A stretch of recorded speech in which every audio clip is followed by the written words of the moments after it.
Okay, well, thank you for joining us. I promise this is going to be not as entertaining as the 8 a.m. set. First of all, let's just give Scott Pantel a hand for enduring that. Seriously. Talk about bold and courageous. Okay, so we've got, this is our signature series. This is our third session. Ramin, would you take us what the impetus was behind this session and why we developed this? Yeah, so, great to be here, Joe, and thank you guys. CathWorks is the very first company, or that's what Scott reminds me, that ever signed up for LSI. So we were the very first company of the very first meeting, and it has had a huge impact on the journey of the company, and I'll tell you about CathWorks in a second.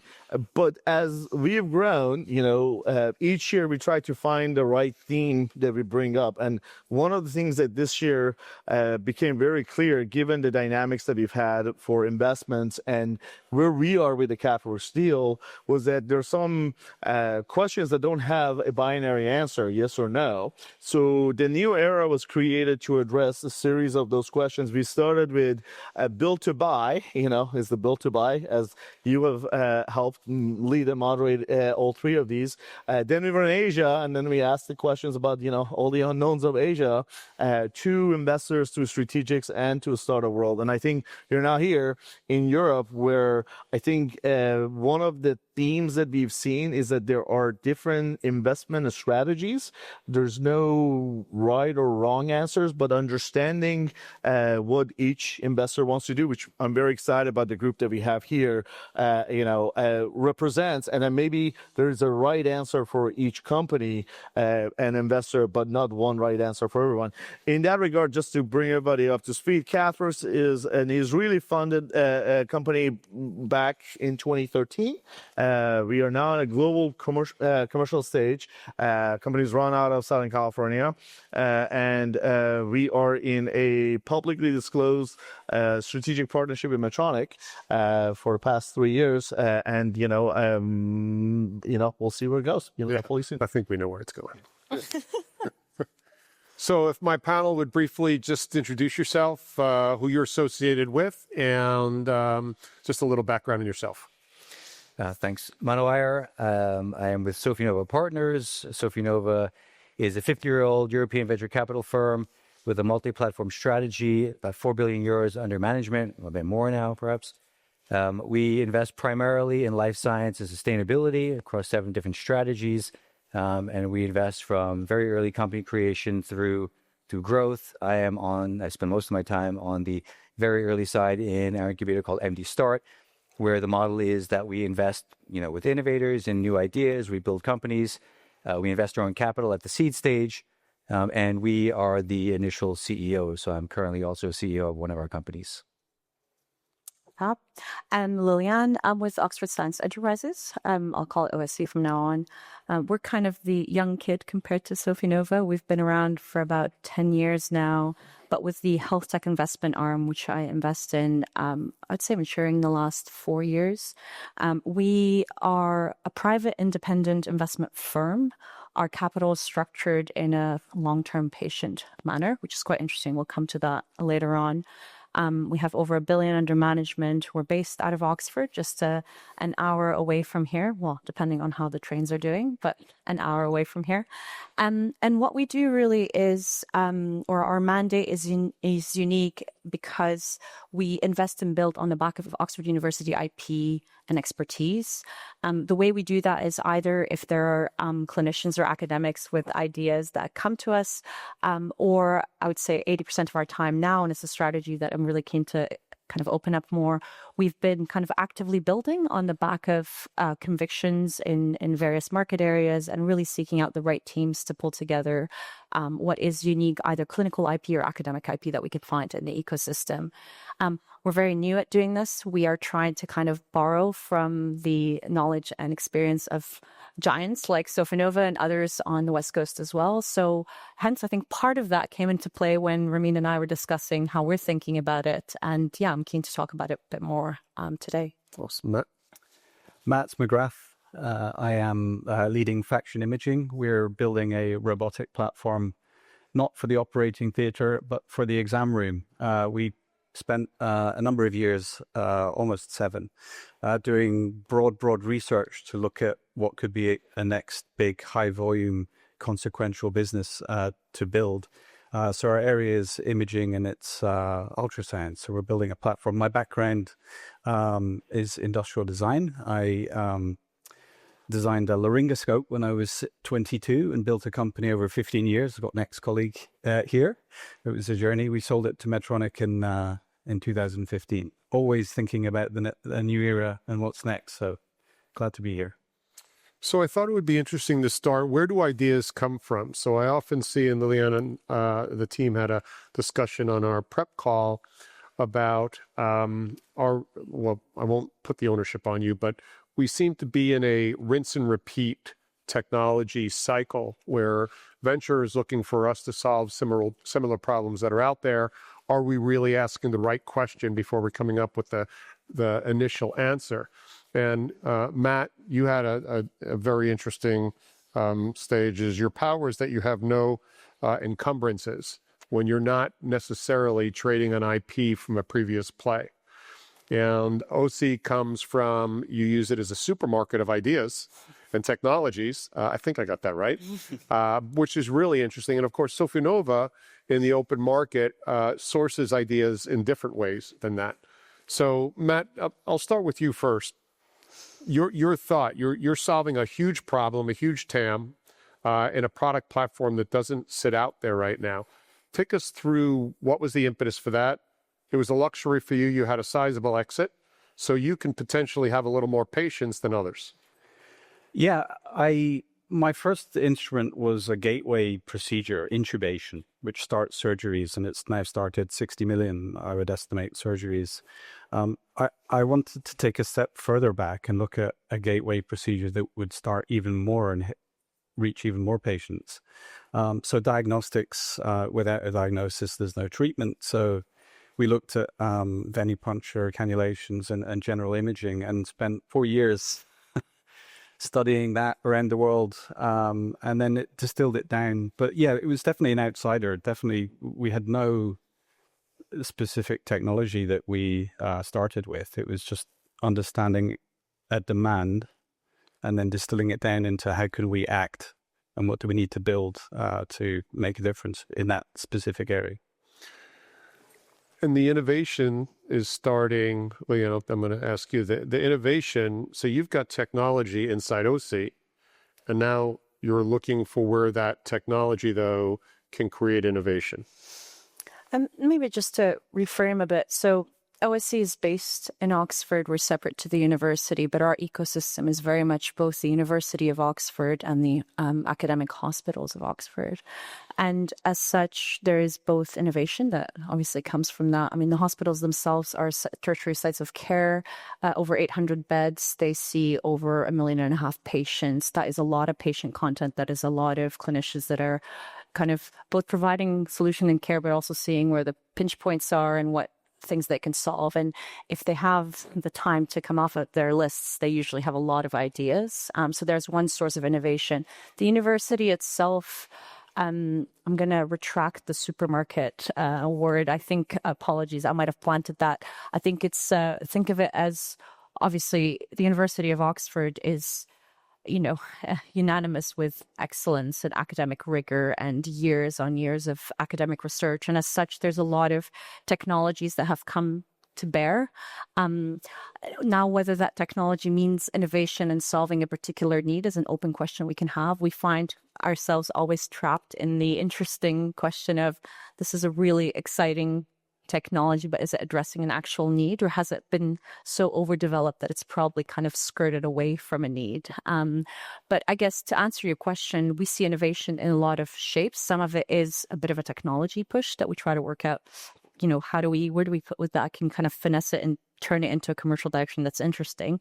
But we also see a lot of innovation in folks that are so close to the need that they're really happy to iterate and kind of work with you on coming up with a solution, which I think that's the spark, right? That's the spark of innovation that we want to support. Mano? As you said, I mean, it's market-based validation, right? So we're seeing ideas from all over the world, right? And so from a traditional venture capital standpoint, I think you're seeing companies which exist, right? And I think that's being validated by other investors. And I think as part of this process of raising new capital, the upside of that is you're looking for a lead investor, and the job of a lead investor is to do due diligence and to revalidate what the previous investors have already done. So I think you constantly have validation of whether, about just the nature of the opportunity, right? And you hope that they're maybe not going to the depth that Matt's gone through, but now they are assessing, the viability of it at that point in time. From our standpoint on Empty Start, we're starting from zero, right? There isn't any Excel sheet to look at with net present values or anything. And so we have to go back to the beginning and assess, working with physicians, working with innovators, just going through the various buckets of assessing the clinical need, right? Assessing the various, the operational plan, the risks, that will happen along the way from regulatory, development and so forth. And determine whether we want to, invest our time and efforts there, right? For the next, in essence, 5 to 10 years or perhaps longer. So. I think as I think about, and we've had this conversation with Matt, when you think about the startups that have gone through the journey and you've had an exit, and I think there's this myth that if you were successful doing something, then there's a rinse and repeat. You can just take that and apply it to something else. My point of view, and I think Matt and I share this, is that the most common thing that you can apply from one success to another is the mistakes you made in one and not make those on the other ones. So it's a very interesting view to be in a place, and I think this is one of the reasons that I'm very fascinated with what OSC does, is being able to look at something at different parts of the journey. Because it's one thing if you want to start something, you can go after the unmet need, and if you have the element of time, and I think that's one of the biggest benefits that you guys have, being able to be patient to actually come up with a solution that meets the need. And then if you're in a later stage, I think you guys is basically the pattern of what you have done, and what is more likely to be successful than not. And I think kind of knowing where you fit in, if you're pitching, what you're pitching, where you fit in that area, because I think otherwise you end up with what Liliane was describing as you have a very cool solution desperately in the need for somebody to be convinced. Well, and you had mentioned solving big, gnarly problems, which I love. And Matt, you're pursuing that, solving an enormous, gnarly problem. If we're in the EU and we're developing technology, yet due to regulatory and let's just call it EU overreach, it seems like the EU market is not necessarily where we're going first anymore, where a few years ago that's where it was. But when you take an idea out of the EU or UK and you bring it to the US market, the problem you might be solving might be one of the healthcare system in the EU or the fragmentation thereof versus the US market. How do you work that through in your thesis? Yeah, I think that's an excellent pointed question. And as much as I can opinionate about it, and we've had a couple of experiences in our portfolio, I'd love to hear how you also cover that from the operational standpoint. What we have done, again, so we're recently on the market. I suppose we've been around for 10 years, but in the last 4 years kind of have doubled down on the medtech side of things. The couple portfolio companies initially that kind of adopted the EU first for all the right reasons. You know your market, you're embedded within a hospital, you've developed all your clinical evidence. There are the first champions there. I think have faced the maybe story that some in the audience know very well, which is it's actually a lot harder to get meaningful traction, particularly whether it's in the NHS or more broadly in the EU, which is a more fragmented system. This is if you've solved regulatory. So this is even before all of the perturbances, if you like. What we had are companies that did that and then tried to onshore to the US. And to your point, it was a completely different fit in the workflow, or certain product features meant that you didn't quite map onto reimbursement, like all of these things that are quite fundamental. We've changed tack in the last few years. And in fact, what we try to do, even at pre-seed, when we're still pulling together the IC memo for the company that we're building, we try to get either advisors that come in, or really executive chairs, or just real core professionals that have navigated these journeys to kind of from the outset say, hold on, you should be thinking about the product this way if you're trying to solve this exact need because of regulatory and reimbursement, because it'll be too late once you're. So basically, we're preparing companies for the US from the outset. It's unfortunate because we're not necessarily doing as much as we want in our local markets, and we still try to. But there's the issue of focus, resource, and just in general, we are at the end of the day looking for returns as investors, and it's a much larger market. The path to market is, wouldn't say rinse and repeatable, but it is a lot more straightforward, and you can get there in a less perturbed way, again, to overuse that word. Mano, when you think about markets, especially if you think about the U.S. market, you've got these dynamic sites of care changing dramatically there, meaning the ASC. You've got referral patterns now evolving in certain ways. You've got procedures now that people are looking to expand to other clinicians and interventionalists. When you look at a technology that is not U.S. born, but is European born, there can't be that same acute awareness there by the entrepreneur as if they were building that technology in the U.S. Do you find that to be the case? So just one quick caveat to the previous discussion. I would say, with cardiovascular implants, it still feels like there is a faster path in Europe than there is in the United States. And I think just historically with TAVR, and I think now with mitral, I think, is that better in surround sound? I think there are faster paths to CE mark in Europe than 400, 500, 600 patient trials in the United States for valves. And again, the benefit then, because once you get CE mark, it's no longer Europe. It then becomes country by country, right? And I think it's like, okay, we can commercialize and show clinical and commercial validation in Germany, and then maybe Germany, Switzerland, maybe Germany, Switzerland, UK. And ultimately, that can help you raise money and fund the PMA trial in the US, right?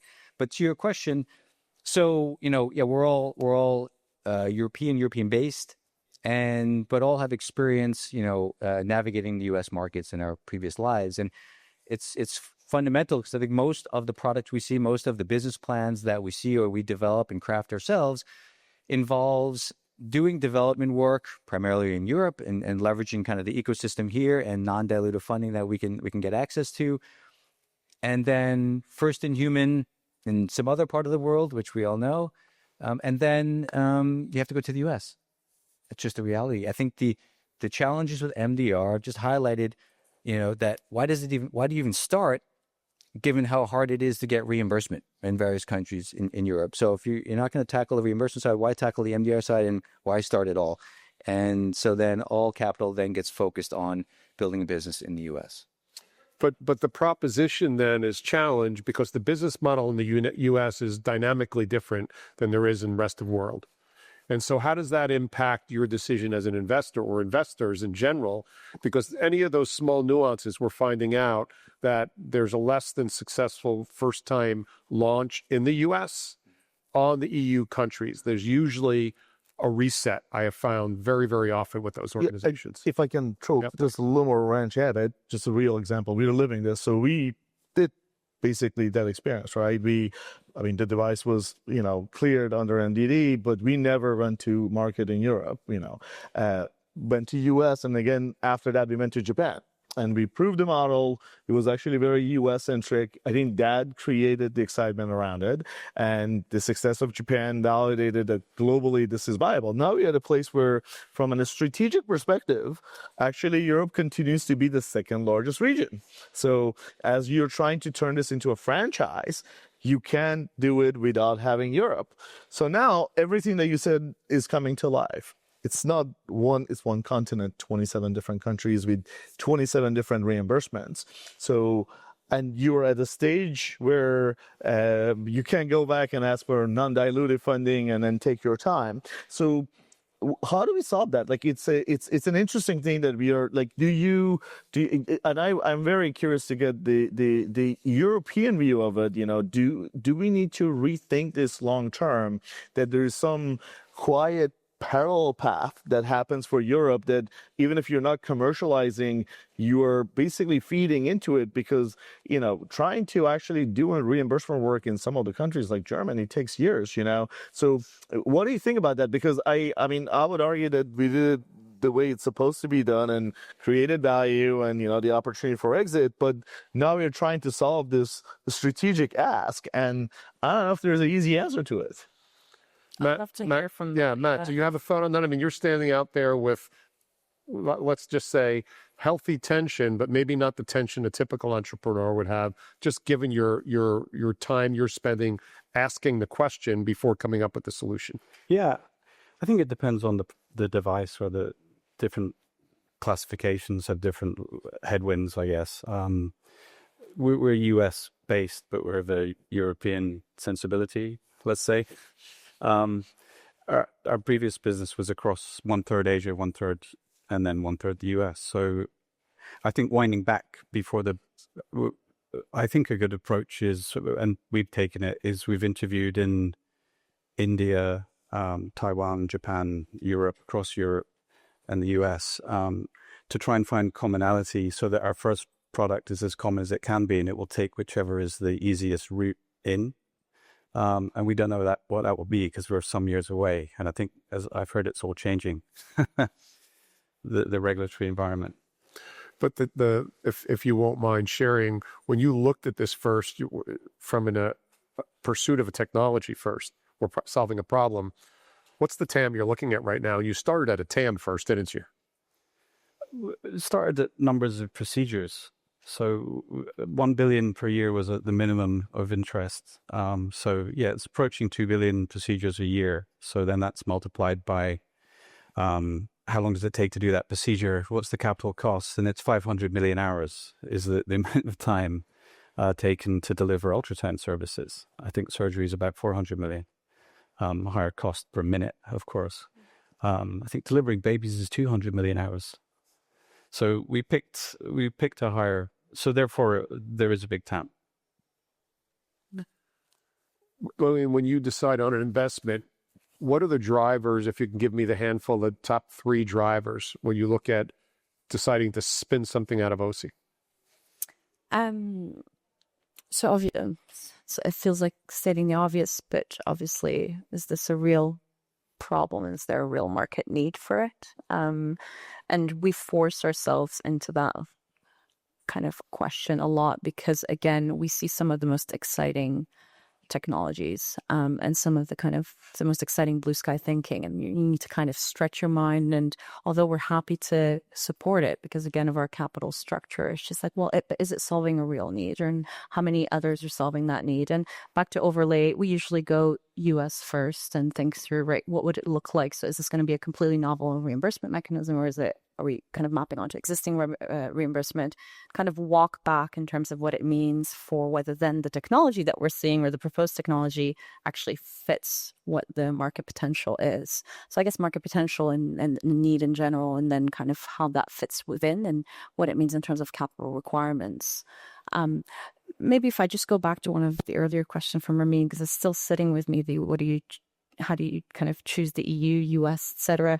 I was just reflecting, I think medtech in particular, because we invest, and I invest both medtech and kind of what would be digital medicine or tech-enabled services. I personally kind of tend more on the medtech side of things, but when I reflect on our more digital medicine or enabled services, I think there is a cycle of development and potentially early commercialization that can happen in local markets. It's a really nice evidence proof point of traction. And we've actually seen some of our companies that have moved to the US market and have fostered some really deep health system partnerships and kind of got caught and got traction as a result in the US, were because they looked at some of the results, whether in the NHS or in other markets, of that early adoption. But of course, it's a much faster cycle when it doesn't have a hardware component. It's not as regulated. So I just wanted to add that nuance, because I think medtech is special and complex. So just makes you kind of think differently. Yeah, and I do think that, reflecting back, actually, even at our journey, we always have this conversation of between our series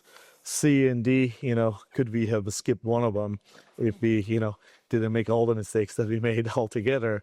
And one of them is you trying to do this kind of limited launch in the clinical setting that you do your evidence generation, which can be done locally, and you get that validation, and you actually build a small, maybe it is not to the scale that would convince an investor? And I do want to come back, Mano, because you guys do have a more traditional approach to that. Of like, what do you look at, when something, when you want the proof of the commercialization, what is it dollar value? Is it that it has gone deep into a small subset? Like, what does that, do? And I want to come back because Matt has a very unique approach because of the exit that you've had. But I do think that one of the things about OSC that makes me very fascinated, I want to come back in this, the time bound thing is not to be actually underestimated. But if you can weigh in on, like, when you look at the benchmark for this shows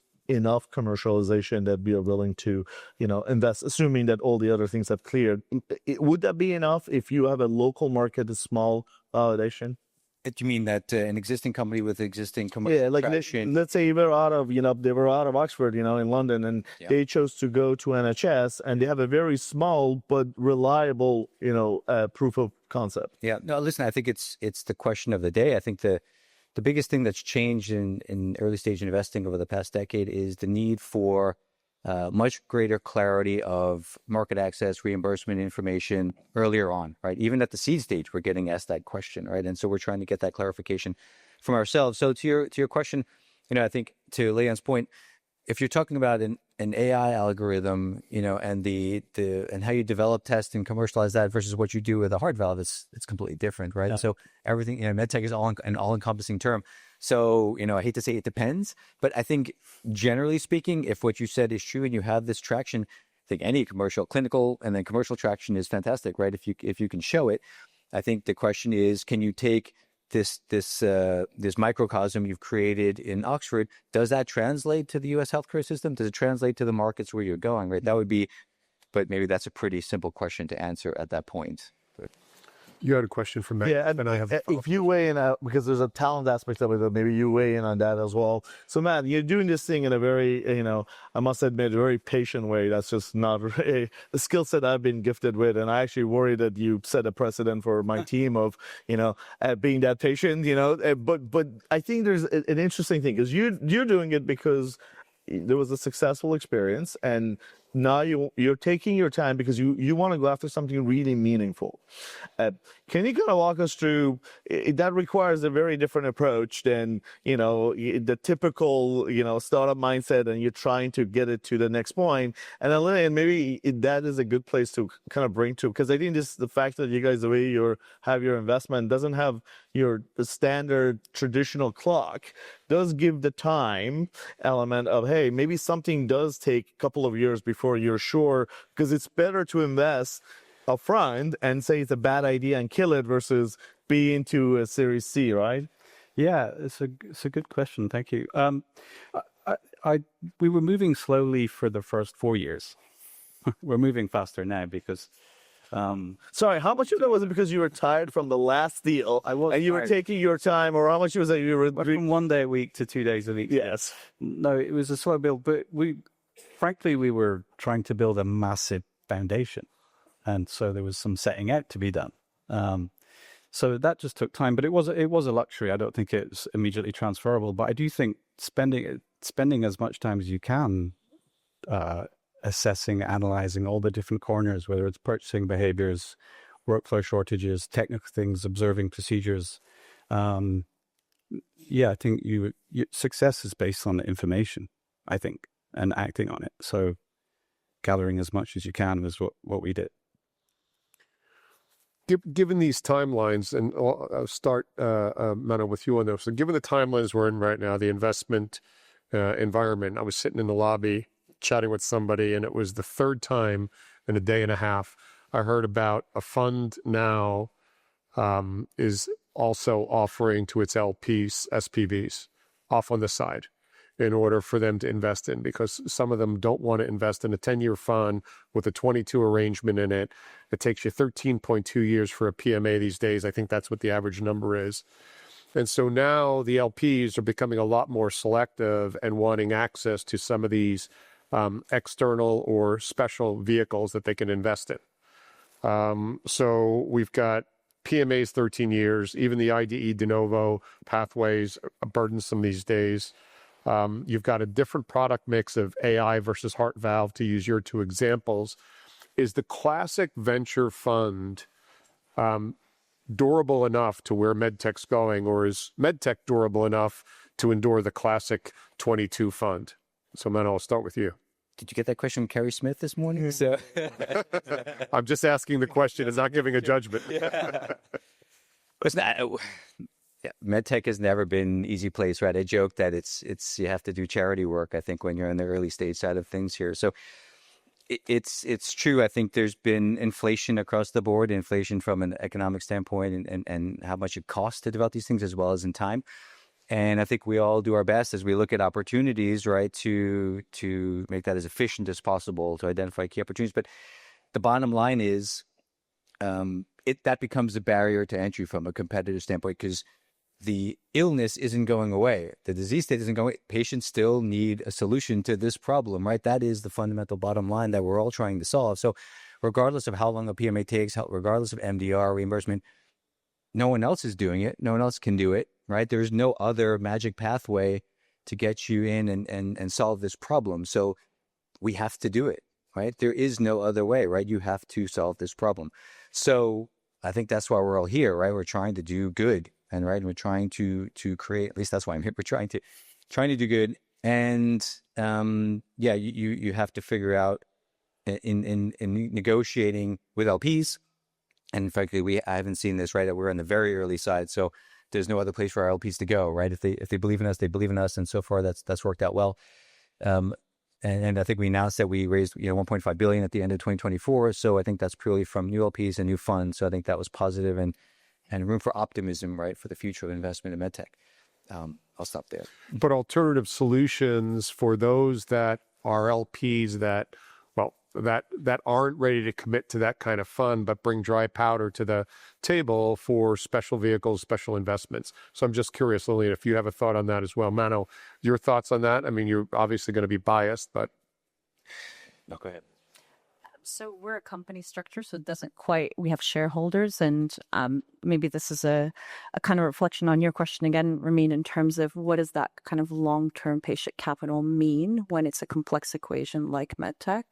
I think what it's practically, and we're still trying to work it out. I don't think we've solved anything, but at least our experience in the last few years, what it's meant is, while maybe because of fund structures, some investors might choose to, I guess, retire risk sequentially. So you go physiological, great, and then technological, and then regulatory, commercial, et cetera. We've kind of been trying to, because we can deploy capital, are not worried about the time kind of constraints as much, but are trying to see whether there's an opportune time to pounce, if you like. So one of the examples is one of the companies that I was founding investor in and has done quite well in the last Series A. We basically took a punt and kind of vertically integrated and acquired an OEM partner that's critical, because that was one of our kind of technology / manufacturing red flags, if you like. And although we were still in the part where we're de-risking physiology and elements of the technology, we're like, well, there's an opportune time right now to quote unquote pounce and try to de-risk or retire some of the risk of kind of downline manufacturing. Because we very much believe if this therapy is successful, we need to show that we can go all the way. Whether we do or not, we need to show that we can go all the way, and retiring supply chain risk is a good way to do that. In any other IC, and I didn't quite know this because I wasn't an investor before then, but I didn't know that in any other investment committee, you would have been laughed out of the room, because they're like, well, no, hold on. Have we proven, have we gotten all of our results from first to human? But I think in our IC, the question is like, well, how big is the prize, and can we get there with the right team, et cetera? And the answer was yes in that situation. And we took the risk, took on, put a bigger check at that stage of the company, which actually that vision ended up translating, because we got an incredible syndicate for Series A to kind of power Amber's journey going forward. And it was quite interesting because it was the exact time at the market where Exonics exited. It was just kind of, we didn't see necessarily that coming, but it all kind of came together and validated what we're trying to prove out, and I suppose learn from and see what we do next is, if you are not limited by kind of fund structures, do we need to do things sequentially, or can we pull back and do more blue sky things because we can take some of that risk?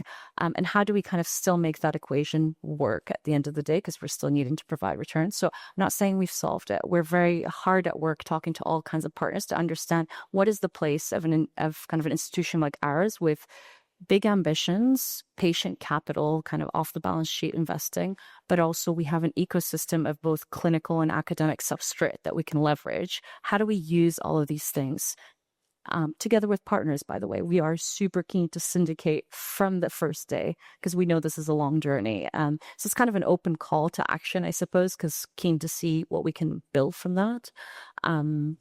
And yeah, I guess hopefully that answers part of your question. I don't have the full answer, but we're working on it. So just going to about talent part, do you recommend anything different than what you used to? Like, especially if somebody comes and says, if you're trying to do something, we want to build on that particular success, what do you suggest?